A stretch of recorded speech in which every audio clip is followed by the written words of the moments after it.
bincang pada malam ini tajuk yang Datin Nolela cadang pada saya, pintu-pintu syaitan masuk ke hati manusia. Itu tajuk dia. Syaitan dia cuba kuasai. Cuba tulis tajuk dekat ruangan chat tu. Pintu-pintu syaitan masuk ke hati manusia. Syaitan dia goda kita, dia cuba rosakkan anak cucu Nabi Adam melalui hati. Jadi Julia Jaafar, Amalina Hussein, Syam, Kheti, Ruhayah, Fashilah, alhamdulillah. Allah laju dah pula. Allah meriah sangat geruk ni. Ya Allah. Sahabat saya pun tak sempat nak baca dah. Ya Allah, Syamsuddin, Anizah, Tun Yazli, Liana, Ruslina. Ya Allah, ya Allah, ya Allah. Bagus ni. Ini tanda-tanda tak tidur semua ni. Bagus, Masya Allah. Aunty Alifa pun tengah minum air tu. Sedapnya minum air. Alhamdulillah. Okey. Jadi, okey. Ramai dah tulis tu. Alhamdulillah. Ini kita nak discuss malam ni. Pintu-pintu syaitan masuk ke hati manusia. Ini kita nak discuss. Dan apa yang tajuk ni sebenarnya disebut oleh Imam Al-Ghazali. Imam Ghazali sebut di dalam kitabnya Ihya Ulumuddin. Dalam kitab Ihya Ulumuddin ada bab Al-Muhlikat. Dia ada bahagian-bahagian dia Al-Muhlikat. Di dalamnya dia ada sebut bab bayan madakhilis syaitan ila qulubil insan. Menjelaskan pintu-pintu syaitan masuk ke hati manusia. Ada banyak ni. Setakat yang kita sempat lah. Saya pun tak tahu. Sejam kita bincang ni, setakat mana yang sempat, itu yang kita cuba bincang. Tapi kenapa kita nak tahu ni? Kenapa kita nak tahu? Untuk kita tutup pintu tu. Untuk kita tutup pintu tu, bagi mengelakkan syaitan masuk ke hati manusia ni. Sebelum tu, saya kali pertama ni saya just nak confirm, ini kita dalam grup ni saja ke ataupun ada di live kan di Facebook, di YouTube, mana-mana? Dalam grup ni saja, Ustaz. Dalam grup ni saja, Ustaz Dan ada kemungkinan besar di-record dan untuk akan diturunkan di YouTube lah. Okey. Tapi sekarang ni kita dalam ni je lah, Ustaz. Ya, betul. Ustaz kat mana tu? Merata-rata tempat, Ustaz. Apa? Audien daripada merata tempat lah. Ada mungkin daripada luar negara pun ada. Oh, Masya Allah. Dalam Raudah Masjid Nabawi pun ada tu. Masya Allah. Ada yang atas Cik Badri, ada atas bulan tu. Ya Allah. Atas planet mana tu? Cuba tulis sikit di ruangan chat tu dari mana. Suziala di Kota Damansara. Cerah, Rawang, Port Kelang, Putrajaya, Singapura, Rawang, Bukit Belitung, Senawang, Shah Alam. Tak ada nak baca dah. Jakarta, Puchong, Kuala Lumpur. Ya Allah, ya Allah, Masya Allah, Masya Allah. Brunei, Shah Alam, Rawang, Setialang, Gombak, Langkat, Taiping, Melati, Puchong. Ustaz canggih, Ustaz. Canggih, Ustaz. Subhanallah.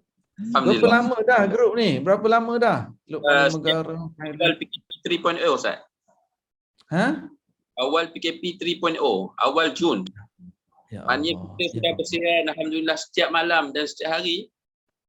Melainkan hari-hari tertentu, hari raya itu tak adalah. Hari raya 10 Zulhijjah sampai 13 Zulhijjah tu tak adalah. Ya lain pun ada, alhamdulillah.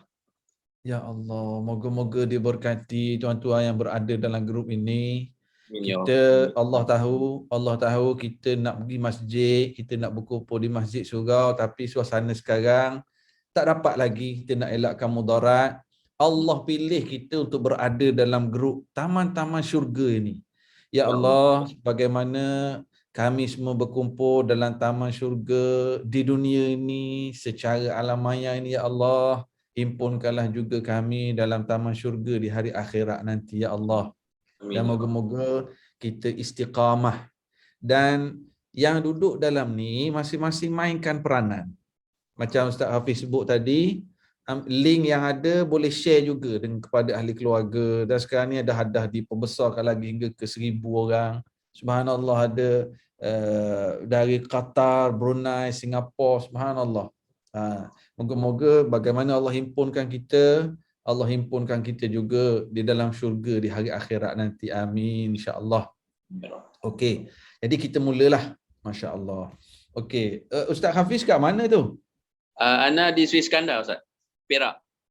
Duduk di Perak. ITM Perak. Masya-Allah. Seluruh dunia ada malam ni deh. Jadi kita fokuslah pada discussion kita. Pintu-pintu syaitan masuk ke hati manusia. Ada banyak pintu. Ada banyak.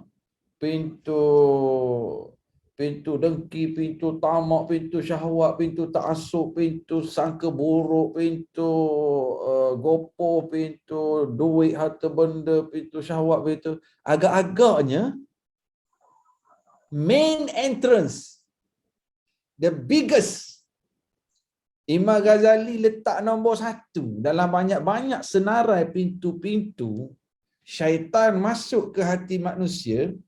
Imam Ghazali letak nombor 1. Agak-agaknya pintu apa?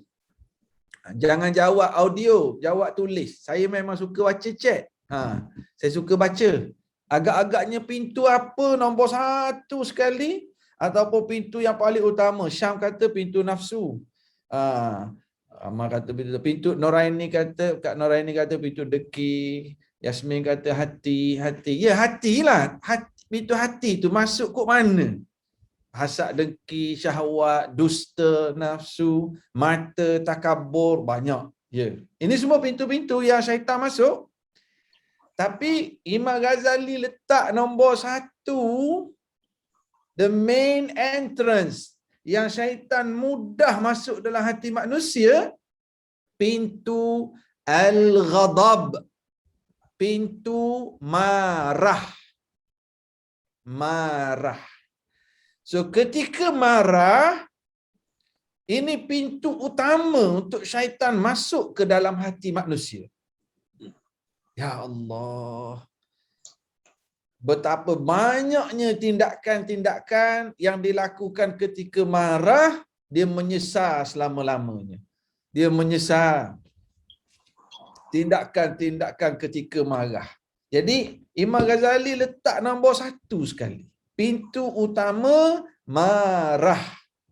Ketika seseorang marah, tak kira lah dia ustaz ke, tok imam ke, dia isteri ke, dia suami ke, dia orang kaya ke, dia bos ke, dia staff ke, ketika dia nak marah pada sesuatu, ketika ini syaitan, pintu hati untuk syaitan masuk itu terbuka luas. Allahu Akbar. Allahu Akbar. Jadi kena hati-hati. Sebab itulah apabila ada seorang pemuda datang jumpa Nabi Muhammad sallallahu alaihi wasallam, pemuda ni kata, ya Rasulullah, ausini, wahai Rasulullah, tolong nasihat saya Rasulullah. Rasulullah cakap, la taghdab, jangan marah. Pemuda itu minta Rasulullah ulang lagi. Faraddada, Rasulullah, nasihati saya Rasulullah. Rasulullah kata, la taghdab, jangan marah. Dia ulang lagi, Rasulullah, nasihati saya. Rasulullah kata, la taghdab, jangan marah. Rasulullah ulang. Ya Allah.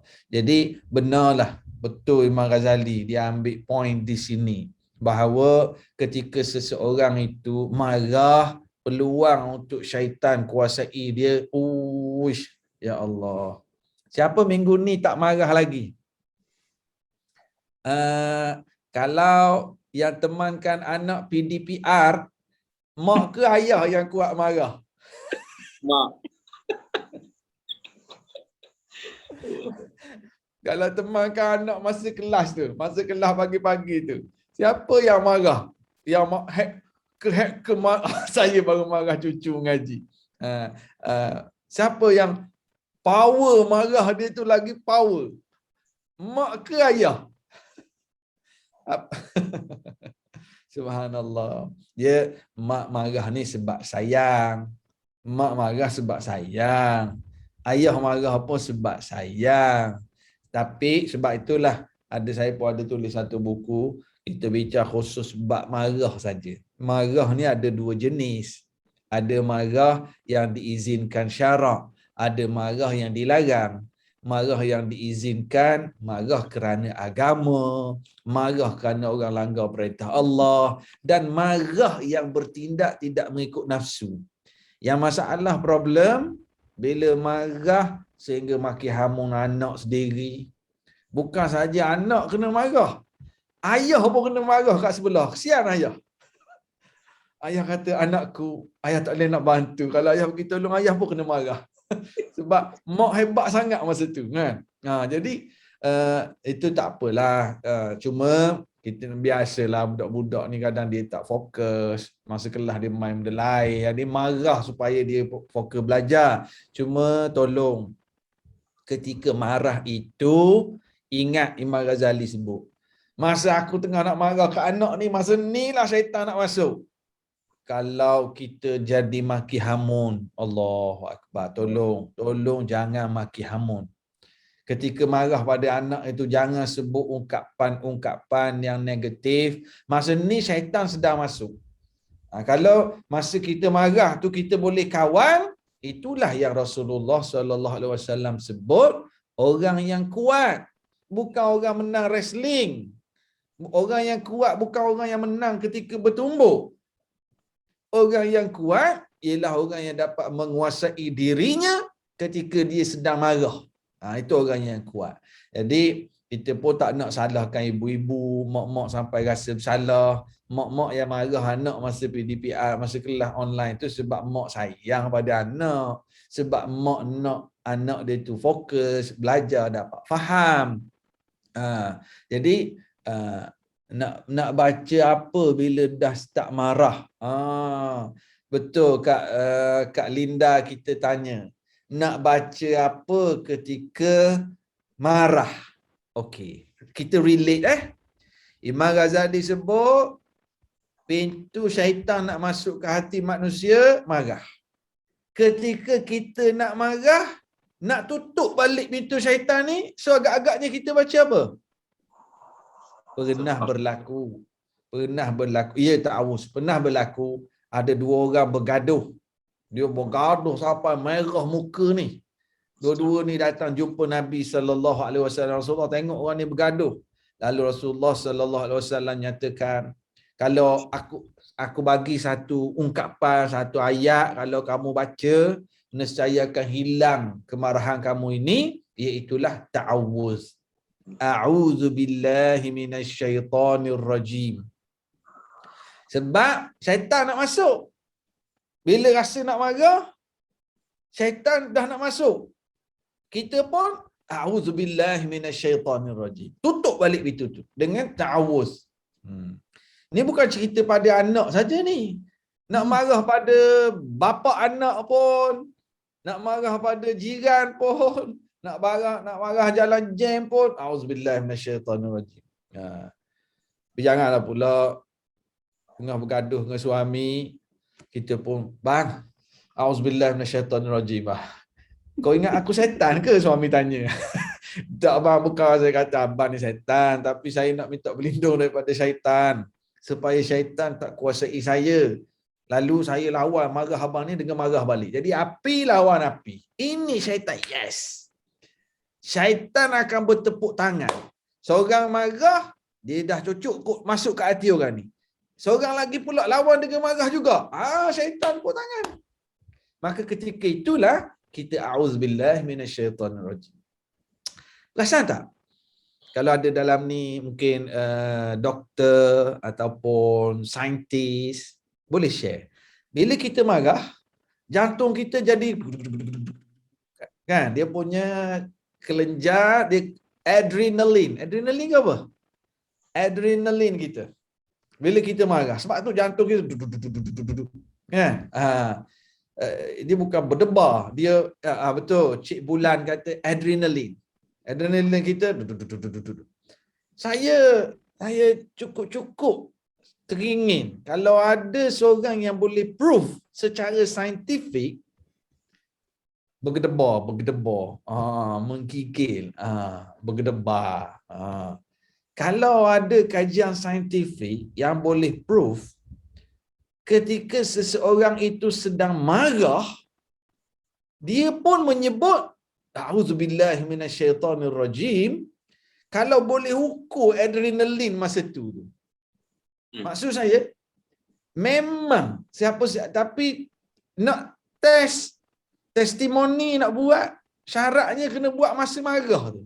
Kalau masa biasa-biasa tak jadi. Try buat besok. Masa tunggu kelas anak ke, tengah apa ke, masa tengah nak marah tu, cuba buat sekali. A'udzubillahi minasyaitonirrajim.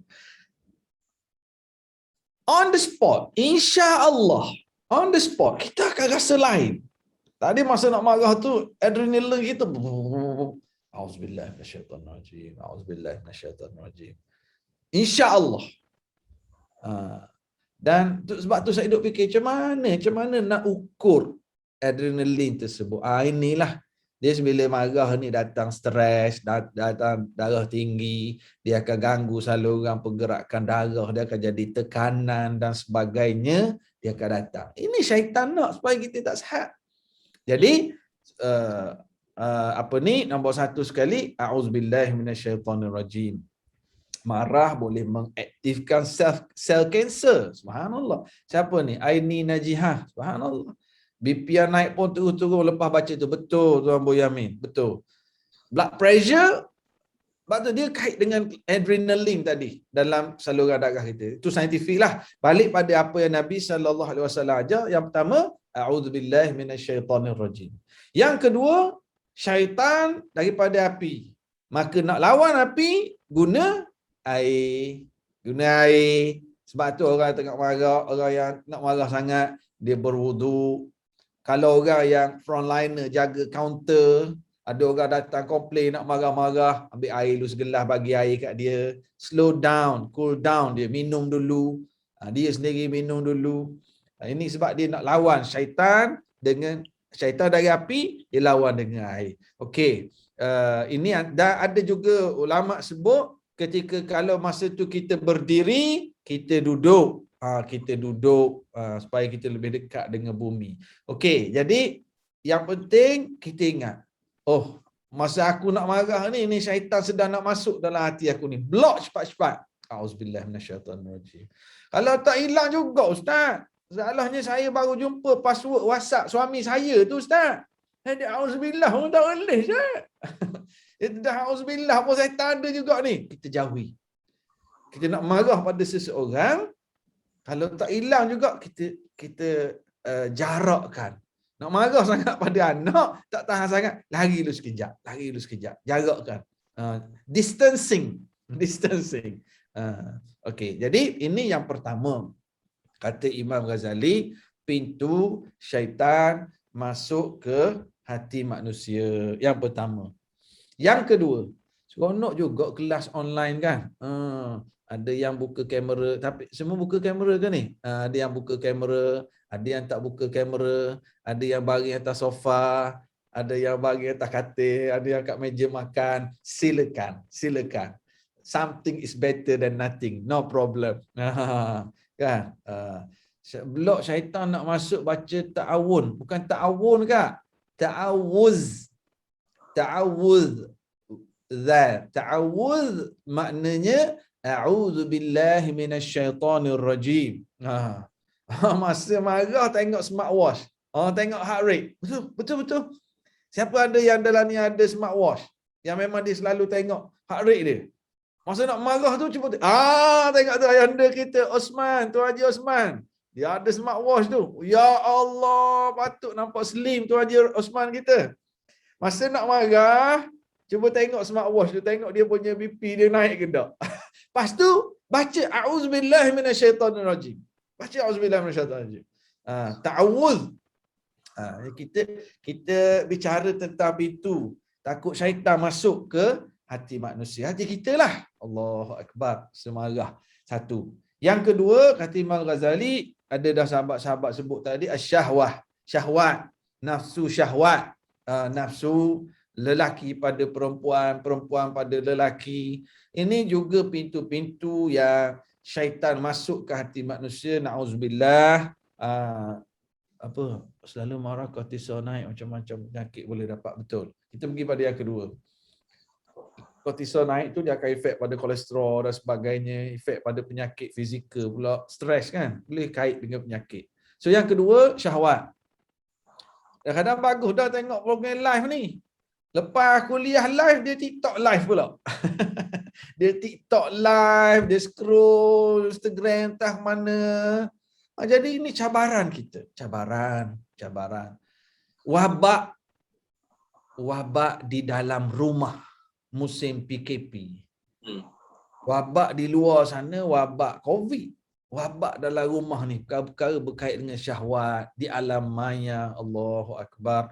Moga-moga Allah Ta'ala lindungi kita semua. Moga-moga Allah Ta'ala jauhi yang lelaki cara lelakinya, yang perempuan cara perempuannya, yang bujang cara bujangnya, yang dah kahwin pun cara yang dah kahwinnya. Moga-moga Allah Ta'ala lindungi kita. Dan kita sendiri kena jaga. Sebab Imam Ghazali sebut dah, melalui pintu syahwat ini, syaitan menyelinap masuk ke dalam hati manusia. Semua orang terdedah. Semua terdedah. Ustaz terdedah, tok imam terdedah, orang kaya terdedah, orang lelaki terdedah, orang perempuan terdedah. Atuk pun terdedah. Hati-hati atuk. Nenek tengok sikit atuk duduk tengok telefon tu, takut ada orang mengorak dengan atuk. Nenek duduk kat dapur, duduk baca Yasin, rupanya ada orang mengorak atuk. Hati-hati. Musim-musim sekarang ni kena hati-hati. Ya.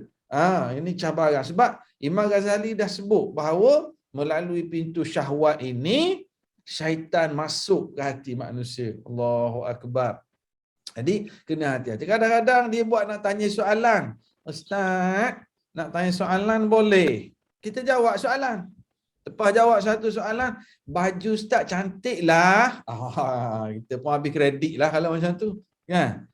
Jadi, kena hati-hati perkara-perkara seumpama ini. Sebab syaitan dia masuk, syaitan merosakkan. Bukankah Nabi SAW pernah cerita, ada zaman Bani Israel dulu, ada yang seorang ahli ibadah, dia ni dicuba dikhianati oleh seorang perempuan. Lalu dia panggil orang soleh ni pergi ke rumah dia nak minta tolong. Lepas tu bila sampai di rumah dia, dia ajak berzina. Laki tu tak nak. Dia kata, pilihlah nak minum arak ke, nak berzina ke, ataupun bunuh baby ni. Akhirnya dia kata, dia rasa kalau aku minum arak, ini dosa aku dengan Tuhan je, aku boleh taubat. Zina ni aku dengan orang. Lalu dia pun pilih minum arak, akhirnya dia mabuk, dia berzina dengan perempuan itu. Ini masalah. Jadi kena hati-hati. Dalam Islam ada sadduz zara'i. Potong mana-mana punca yang boleh ke arah itu. Minta maaf saya sebut. Kalau ada yang kelas Al-Quran ke, belajar tajwid ke, janganlah kelas 2 orang je. Ustaz seorang, anak murid perempuan seorang. Kita bimbang syaitan cuba merosakkan. Macam kita kelas ramai-ramai macam ni, alhamdulillah lah. Tapi kelas yang berdua-duaan, Allah, walaupun secara online, tolong hati-hati. Masya Allah, kita sekarang ada 700 orang lebih. 700 cara ramai ni. So, alhamdulillah kita akan jaga.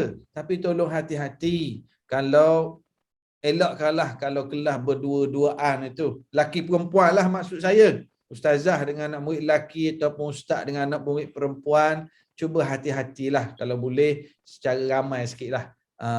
Betul juga Miss Sam tanya, macam mana nak kawal nafsu asyik shopping online je. yang shopping online tu kita kata selagi mana tak membazir dan ada keperluan, bismillah lah. Dan ada duit kan? Dan ada duit. Yelah, dah ada duit, keperluan, tidak membazir, shopping online tu silakan. Cuma saya nak showkan satu perkara.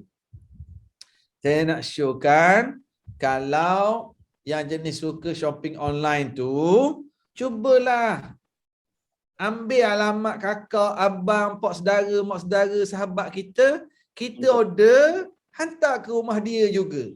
Masya-Allah. Subhanallah. Ikut kadar kemampuan. Yang shopping online ni mungkin dia nak bantu saya, maknanya betul lah baru ni ada kawan saya dia berniaga lepuk tahu tak lepuk? Orang Kelantan Terengganu tahu tak lepuk? Lemput durian. Lepuk. Kita ada kat Perak ada tak lepuk Ustaz? Ada. Ustaz Hafiz. Ke Ada. koyok je? Lepuk. Betul lah, saya ada kawan saya duduk berniaga. Kita order, bagi alamat kita, bagi alamat kakak, bagi alamat sahabat seorang. Yang setakat kita mampulah order. Subhanallah, boleh kita buat gitu. Jadi yang nak berniaga online, tadilah. Dengan syarat benda keperluan, tidak membazir, dan dia ada duit, dan bukan untuk menunjuk-nunjuk, silakan. Ni setiap kali shopping, buat video unboxing dalam Instagram, nak tunjuk mahal, nak tunjuk unboxing. Sikit-sikit unboxing. Sebab dia nak tunjuk dia ada duit. Itu kena hati-hati. Kena jaga hati sahabat-sahabat kita, jaga hati masyarakat. Kecuali memang dia, cara dia sama ada memang dia buat kerja gitu, marketing, dia nak tolong market barang orang, atau dia ni memang nak bantu produk orang. Itu tak apalah. Dia kena hati-hati perkara ni. Takut syaitan masuk, kok nafsu nak menunjuk. Kalau kita niat nak bantu produk kawan-kawan yang berniaga online, silakan. Kalau dia ni memang bekerja buat review, ambil upah, silakan. Tapi yang review ni satu perkara saya nak ingatkan. Syarat. Jangan menipu. Kalau hak tak sedap, jangan kata sedap. Makanan yang sedapnya makan, dia tahu tak sedap. Itu jangan. Nak review menipu, jangan buat kerja. Ini pun syahwat. Syahwat nak duit. Ada satu bab nanti. Kerana duit, dia sanggup buat apa saja. Jangan kita biar ada disiplin. Apa pula ni cerita bubble ni online ni. Balik pada nafsu tadi. Nafsu sama ada syahwat ataupun nafsu yang berkait dengan bab shopping ni, kita biar detail sikit lah. Yang tak boleh kalau yang melampau, membazir, bukan keperluan, nak menunjuk, yang tu nafsu. Tapi kalau keperluan, dia tak nak pergi pasar, senang, dia nak beli sayur, nak beli sabun, nak beli apa pun dia order online, silakan, tak jadi masalah. Nak cari waktu diskaun, lagi baik. Saya pun berniaga online. Setahun lebih dah biasa saya duk berniaga habatus sauda, minyak zaitun. Belum ni duk berniaga kat program, sekarang berniaga online. Jadi alhamdulillah jalan. Yang kita tak nak membazir bukan keperluan. Okey. Kemudian kita cerita buat syahwat tadi kan. Ustaz jawab soalan nafsu shopping tu, nak suruh bini hadam. Ustaz sokong pula bini suruh shopping. Ada yang kata ni suruh saya jawab bab nafsu shopping. Maka ustaz sokonglah para isteri yang shopping tadi dengan syarat-syarat tadi. Yang tidak membazir, tidak melampau, bukan untuk menunjuk, dan benda itu benda keperluan. Okey. Jadi yang kedua tadi syahwat. Allahu akbar. Yang seterusnya sebut bab shopping satu lagi, ramai kat dalam ni yang duk beli barang online ni. Saya sedang buat satu kempen. Kita beli barang, yang hantar barang kat rumah kita tu Grab Food ke banyak kan delivery. Apa salahnya kita bagi duit raya kat dia RM10, RM5, ataupun kita ada makanan ke apa kat rumah kita, dia hantar, kita bagi kat dia, bagi duit lagi seronok. Subhanallah, kita kongsi rezeki. Kadang-kadang kita order makan tengah hari tu, makan sedap, lunch.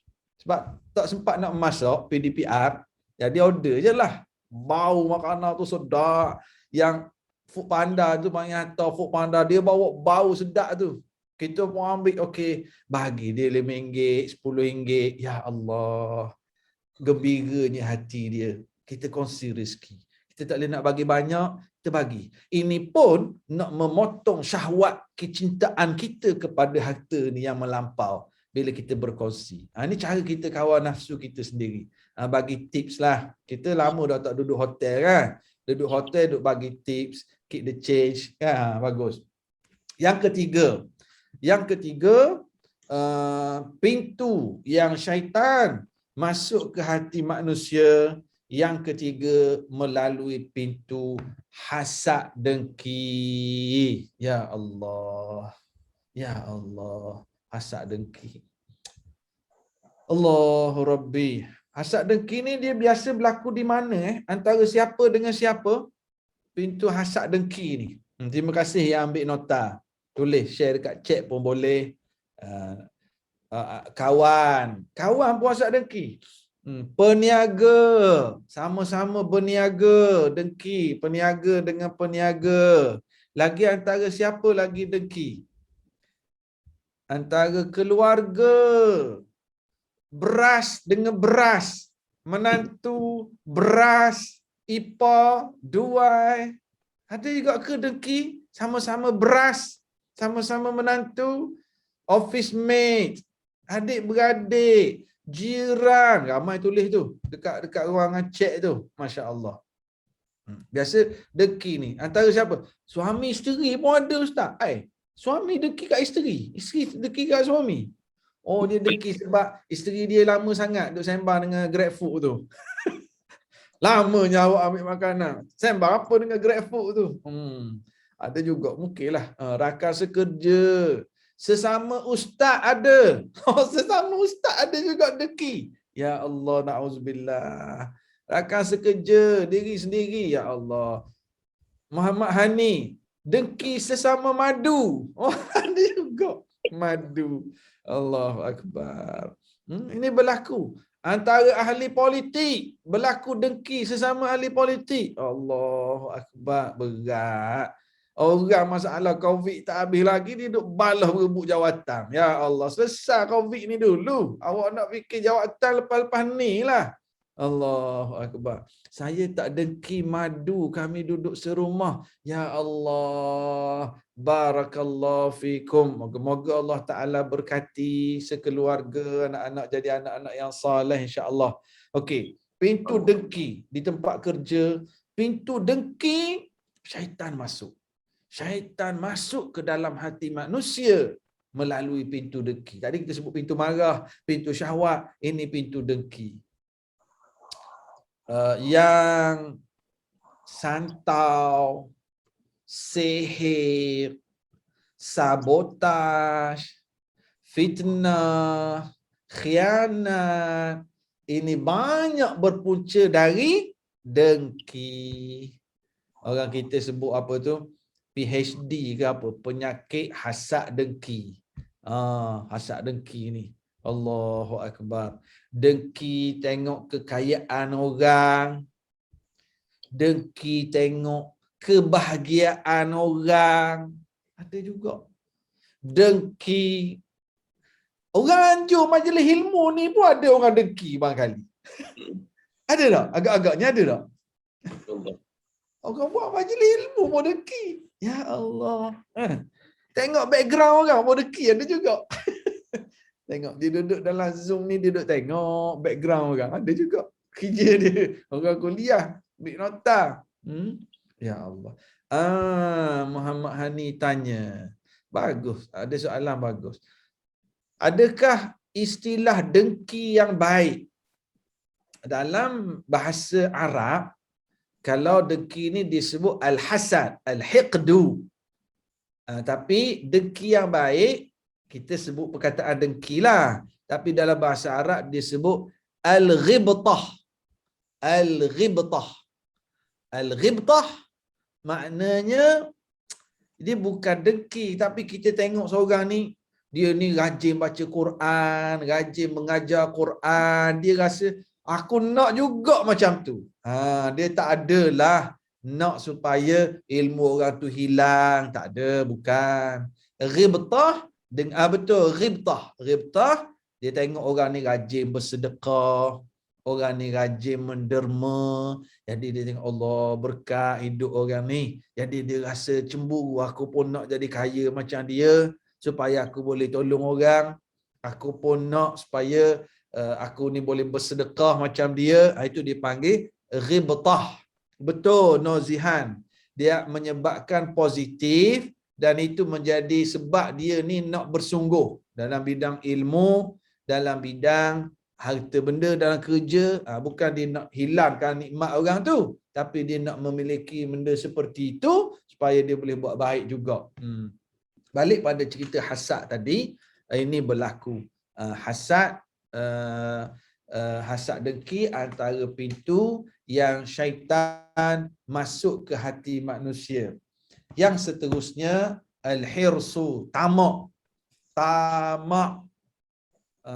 Tamak. Tamak. Tamak ni apa dia? Tamak.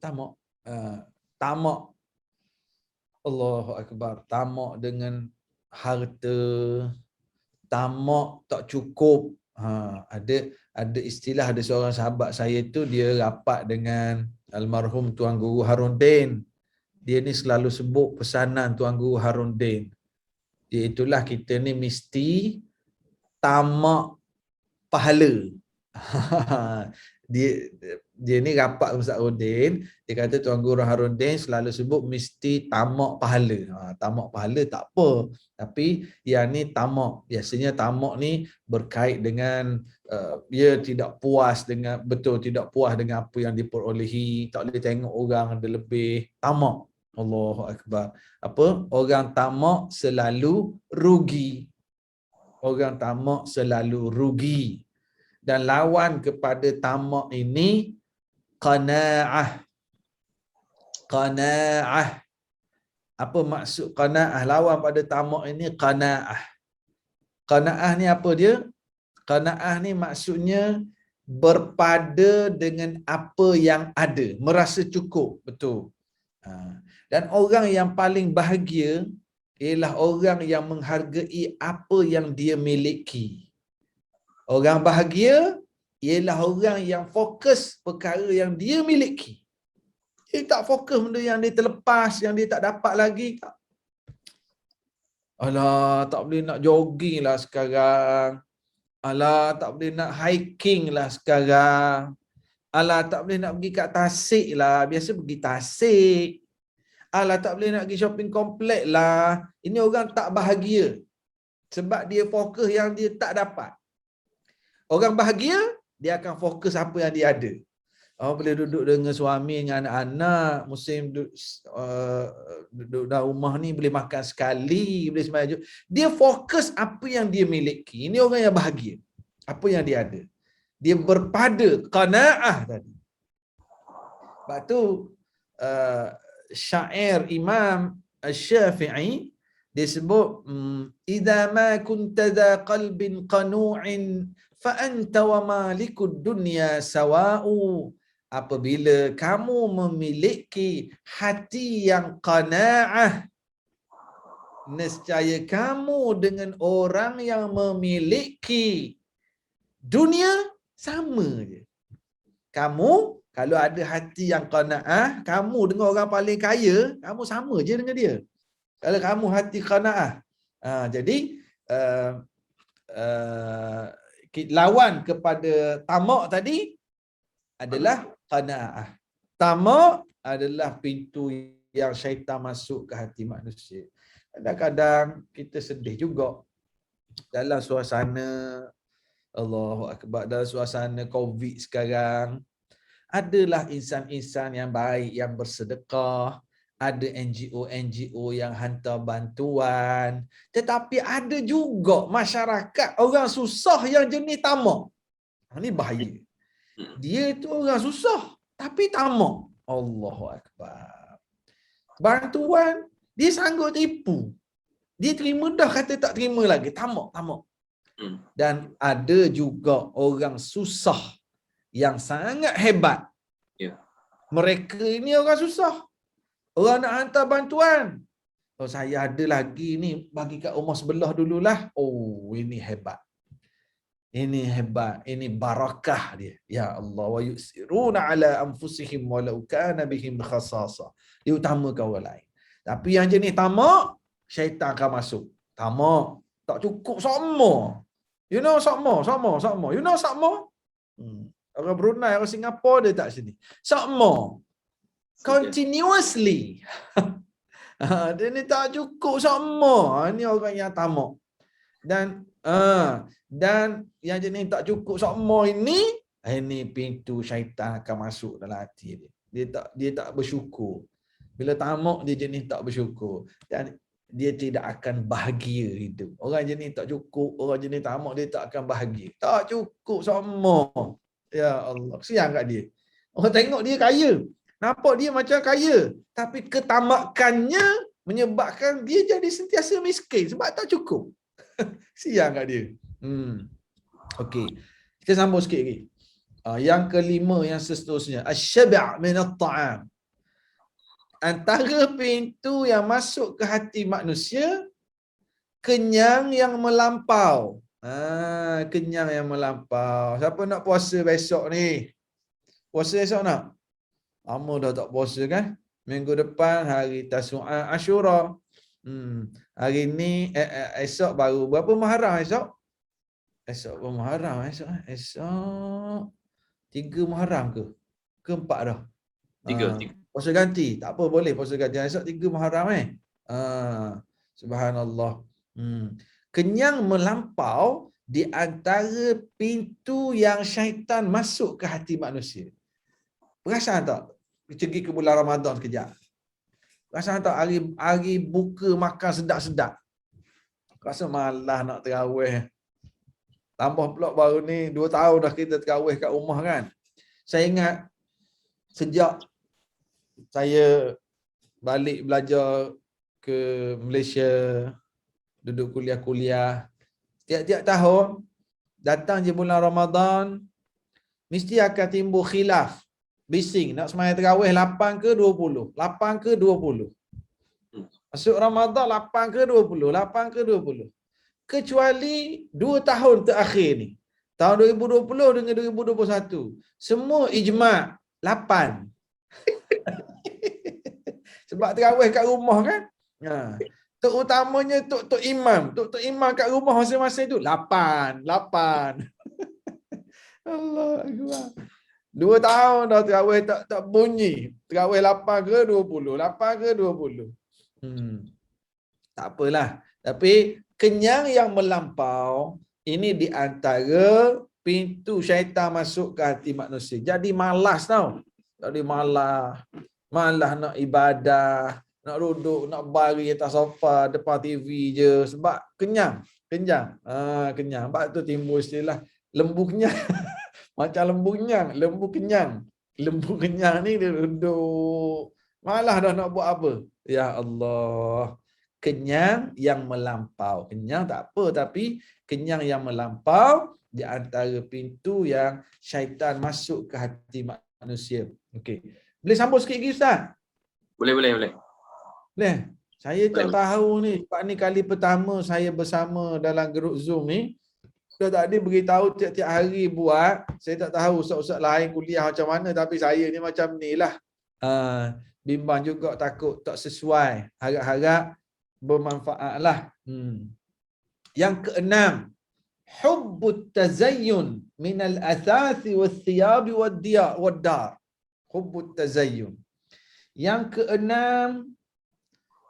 keenam, terlalu suka berhias. Imam Ghazali sebut minal athas, perabot, wathiyab, pakaian, wadar, dan rumah. Antara pintu masuk ke hati manusia, sifat yang terlalu suka berhias yang melampau, perabot, pakaian, rumah. Tolong faham bersih bagus. Bersih tak salah. Bersih, rumah kita bersih, kemas, itu tak apa. Itu bagus. Yang maksud Imam Ghazali, menjadi pintu syaitan masuk ke hati manusia ni bila dia ni terlalu suka melampau dalam bab berhias. Imam Ghazali sebut al-athas, perabot, pakaian, rumah, dan ialah berhias melampau lah kita kata. Berhias melampau. Allahu Akbar. Yang terlalu suka berhias melampau ni biasanya orang lelaki ke orang perempuan Ya. Cuba jawab kat ruangan chat tu. Biasanya yang berani Ustaz jawab Ustaz. Ustaz jangan cari penyakit. Tapi semua orang sini jawab orang perempuan ni dalam ni. Laki pun betul, laki pun ada hias kereta. Masa jugalah ni. Betul. Cuma Imam Ghazali tak sebut dalam kitab dia hias kereta, tapi betul masuk jugalah sepatutnya. Sebab zaman Imam Ghazali dulu tak ada cerita tukar sport ring, tukar spoiler kan.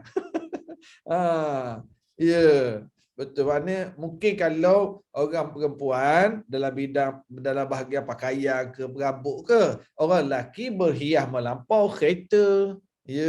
Allah Akbar. Ustaz Hafiz ni nak kena.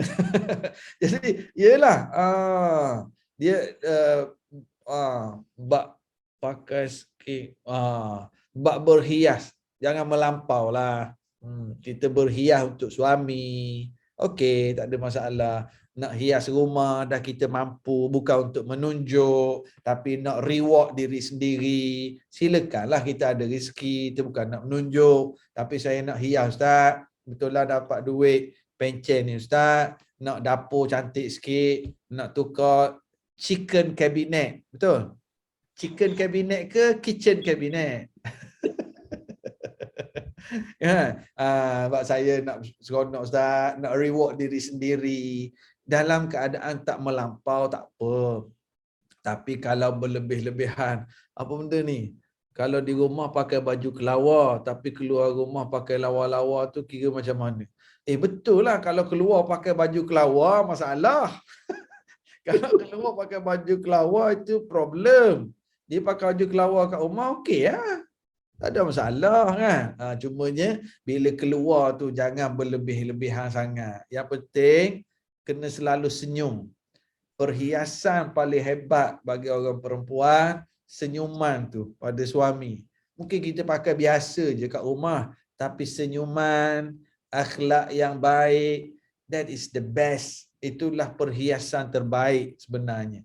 Cumanya yang jadi masalah problem, bila dengan suami, dengan anak-anak, dia tak berhias, dia tak peduli. Tapi bila depan kamera, nak IG, nak upload, nak selfie, semua dia senyum. Sebab itulah petua pada para suami, masa isteri marah-marah tu cepat-cepat on telefon buat live.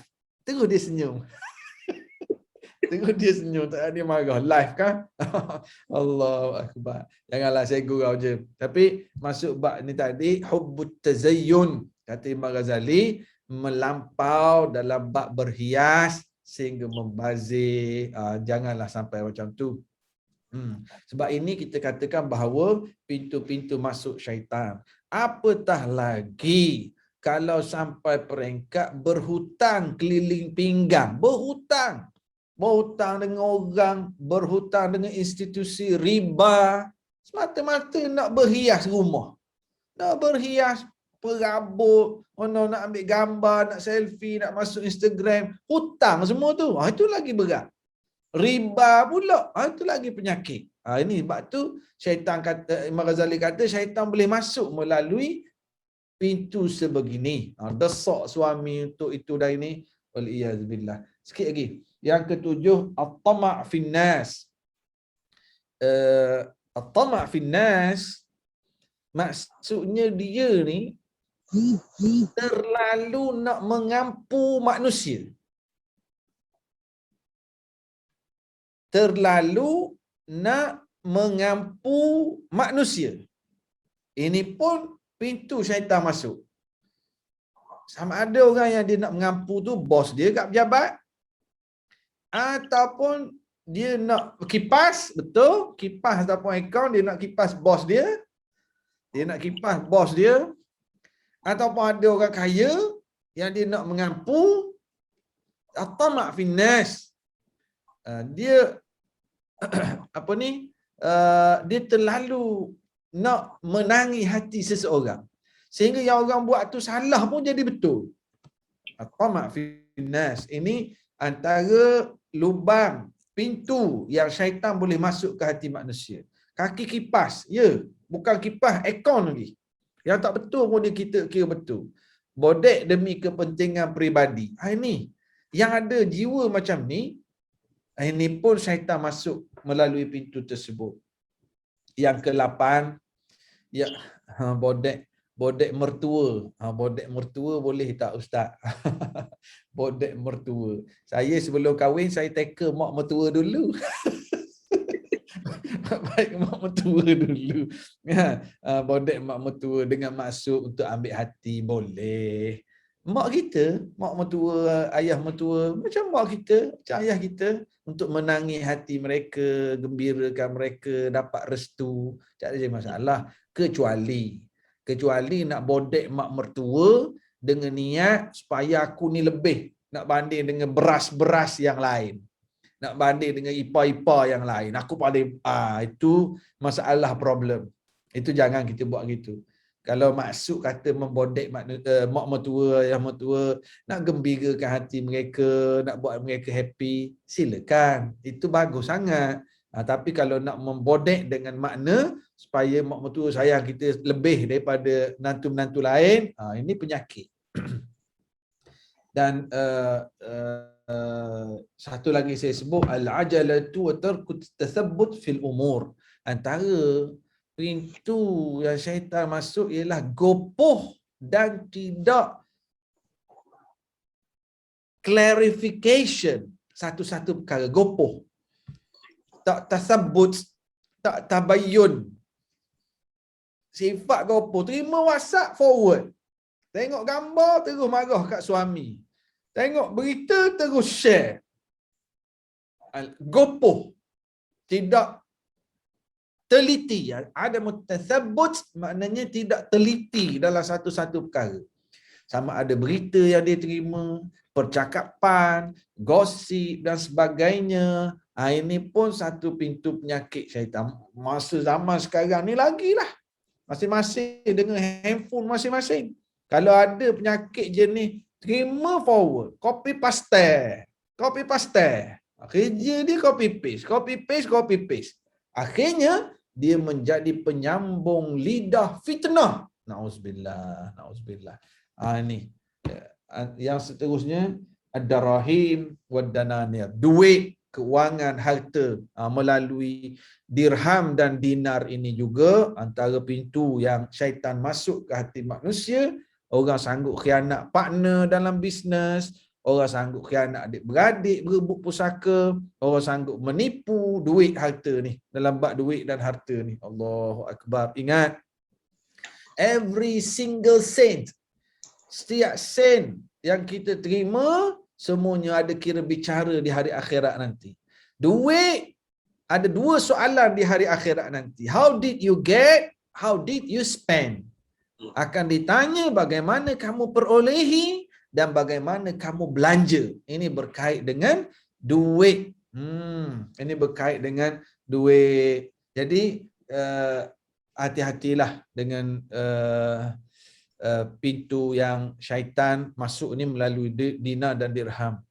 Kalau jenis yang terlalu selidik, overthinking. Ini kalau overthinking ni maksudnya apa? Dia fikir yang bukan-bukan kan? Dia fikir, betul tak? Overthinking. Dia kalau begini, COVID ni bila lagi nak habis? Nanti anak kita macam mana nak beli rumah, macam mana nak sekolah? Overthinking yang terlalu melampau. Ini penyakit sebenarnya.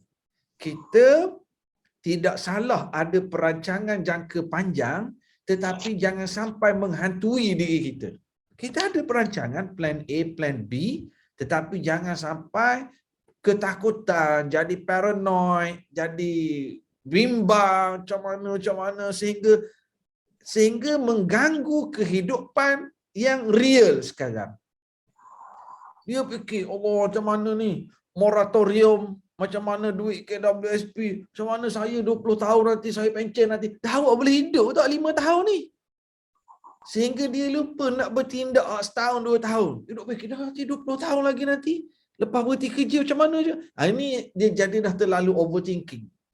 Tidak salah kita membuat perancangan, tidak salah kita atur, tetapi jangan sampai sehingga tindakan tidak realistik, tak rasional dengan keadaan realiti. Betul, overthinking tak salah, tapi jangan ketakutan melampau dalam kehidupan. Kalau overthinking sebab takut mata, macam mana ustaz boleh ke? Takut mata. Takut mati.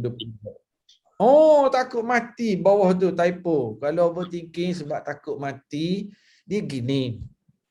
Memang dalam bab mati ni Rasulullah sallallahu alaihi wasallam ingatkan kita supaya banyak mengingati mati. Tetapi jangan sampai kita jadi tak semua nak pergi kerja pun malas, nak berusaha kehidupan pun tak sebab ingat mati. Tak boleh. Maksud banyak mengingati mati supaya kita lagi bersungguh masa hidup ni. Bersungguh buat kerja sebab nak bayar hutang, bersungguh nak ibadah sebab nak kumpul pahala. Itu tujuan mengingati mati. Bukan jadi lemah semangat. Banyak mengingati mati bagus. Tengok berita kematian, Allahu Akbar. Saya sahabat rapat saya lepas maghrib tadi, mak dia meninggal 8.20. Allahu Akbar. Sahabat sebelum ni duk baca dalam berita, dalam grup, dalam Facebook, orang ni positif COVID, orang ni. Sekarang ni boleh kata dalam grup-grup WhatsApp kita, kawan sekolah kat mana, ada je yang positif. Ada je ahli keluarga yang meninggal. Kita waqafa bil mauti wa'idha. Cukuplah kematian itu sebagai satu peringatan. Dia tengok orang ni meninggal, kita pun Allahu Akbar. Kita mari rasa aku ni macam mana, persiapan dah cukup ke belum? Duduk dalam majlis ilmu ni aku beramal banyak mana dah? Sampai mana dah aku dengar orang suruh sembahyang sunat aku buat ke tidak? Sampai mana dah aku dengar nasihat supaya bersedekah aku buat ke tidak? Jadi perkara-perkara ini tengok kematian untuk mengingatkan diri kita tak apa. Tapi sampai jadi overthinking, jadi lemah semangat, ini kita minta jauh lah. Dan ada beberapa lagi, bakhil dan takut kefakiran, pintu masuk syaitan juga. Ta'assub dengan ustaz, ta'assub dengan mazhab, ta'assub dengan sesuatu perkara juga menjadi pintu masuk syaitan juga ke hati manusia. Imam Ghazali sebut antaranya lagi hamlul awam. Ajak orang awam berbincang perkara detail agama, khilafiyah yang detail, yang ulama bincang detail, yang patutnya ulama je bincang, dia duk bawa benda ni dalam masyarakat orang awam. Ini pun antara pintu syaitan masuk. Sebab dia akan menggalakkan pergaduhan, perbalahan sesama sendiri. Antaranya su'uzan bil muslimin, sangka buruk sesama orang Islam, bersangka buruk sesama orang Islam, itu juga antara pintu yang syaitan masuk ke hati manusia. Jadi saya rasa sekadar itulah sedikit perkongsian pada malam ini. Saya dimaklumkan 9.30 sampai 10.30. Saya pun tadi lepas maghrib tadi kebetulan ada kuliah juga, sambung sampai 9.30. Jadi alhamdulillah, yang penting moga-moga ada manfaat kepada semua. Ramai yang bersama kita pada malam ni, subhanallah. 700 orang dalam grup ni. Alhamdulillah, moga-moga ada manfaatnya insya-Allah. Jadi Ustaz, sekadar ini dulu daripada saya Ustaz. Moga-moga ada manfaat insya-Allah.